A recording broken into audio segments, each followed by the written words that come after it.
లీకులు కొట్టినా ఎన్ని కేసులు పెట్టినా రేవంత్ను వదిలే ప్రసక్తే లేదన్నారు హరీష్ రావు.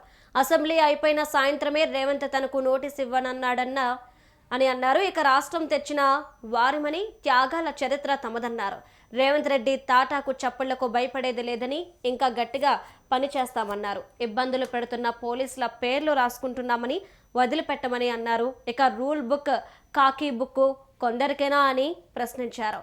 రిటైర్ అయినా విదేశాల్లో ఉన్న డిప్యుటేషన్పై సెంట్రల్ సర్వీస్కి పోయినా అతిగా చేస్తున్న పోలీస్ అధికారులను గుంజుకొస్తామన్నారు.